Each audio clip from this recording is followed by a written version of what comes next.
بسم اللہ الرحمن الرحیم۔ السلام علیکم۔ ترکیہ کے صدر رجب طیب ایردوان 2 روزہ دورے پر پاکستان آئے ہوئے ہیں۔ تفصیلات کے مطابق وزیر اعظم شہباز شریف نے ترک صدر اور خاتون اول کا استقبال کیا۔ اس موقع پر دونوں ممالک کے قومی ترانے بھی چلائے گئے۔ شہباز شریف نے رجب طیب ایردوان سے مصافحہ کیا اور مہمان خصوصی کو وفاقی کابینہ کے اراکین سے فرداً ملاقات کروائی۔ مزید تفصیلات کے مطابق اس موقع پر ترک صدر رجب طیب ایردوان اور army chief general Asim Munir کی بھی ملاقات ہوئی۔ ترکی اور پاکستان کے تعلقات تاریخی طور پر انتہائی مضبوط اور برادرانہ رہے ہیں۔ یہ تعلقات اسلامی بھائی چارے، ثقافتی مماثلت اور باہمی اعتماد پر مبنی ہیں۔ 1947 میں پاکستان کے قیام کے بعد ترکی ان اولین ممالک میں شامل تھا جنہوں نے پاکستان کو تسلیم کیا۔ دونوں ممالک نے ہمیشہ عالمی سطح پر ایک دوسرے کی حمایت کی ہے، خاص طور پر کشمیر اور قبرص کے مسائل پر۔ طیب ایردوان کی قیادت میں ترکی نے ان تعلقات کو مزید مضبوط بنایا ہے۔ ایردوان کئی بار پاکستان کا دورہ کر چکے ہیں اور ہر دورہ دونوں ممالک کے تعلقات میں ایک نئے باب کا اضافہ کرتا ہے۔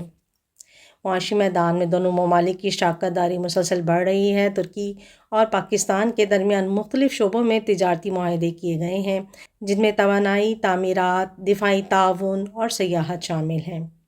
طیب ایردوان کے حالیہ دورے میں ترکی Pakistan strategic economic framework پر بات چیت متوقع ہے، جو تجارتی حجم کو موجودہ $1.5 بلین سے بڑھانے میں مدد دے گا۔ دونوں ممالک چین پاکستان اقتصادی راہداری CPEC اور خطے میں اقتصادی استحکام کے لیے مشترکہ اقدامات پر بھی غور کر سکتے ہیں۔ پاکستانی عوام میں طیب ایردوان کی مقبولیت بہت زیادہ ہے۔ انہیں ایک مضبوط اور مسلم دنیا کے مؤثر رہنما کے طور پر دیکھا جاتا ہے۔ عوام ان کی فلسطین، کشمیر اور مسلم امہ کے لیے کی جانے والی کوششوں کو سراہتے ہیں۔ ان کے ہر دورے پر پاکستانی عوام اور حکومت کی جانب سے گرم جوشی کا مظاہرہ کیا جاتا ہے اور انہیں پاکستان کے ایک سچے دوست کے طور پر دیکھا جاتا ہے۔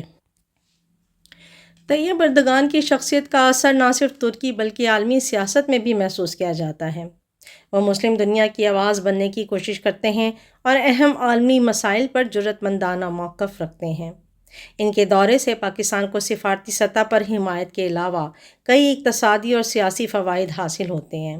ایردوان کی قیادت میں ترکی اور پاکستان کے دفاعی تعلقات بھی مضبوط ہوئے ہیں، خاص طور پر عسکری تعاون اور مشترکہ مشقوں کے حوالے سے۔ بہت امید ہے کہ طیب ایردوان کی قیادت میں ترکی نے جو یہ تعلقات مزید مضبوط کیے ہیں، یہ اور مزید مستحکم ہوں گے اور دونوں ممالک کے تعلقات میں ایک نئے باب کا اضافہ ہوگا۔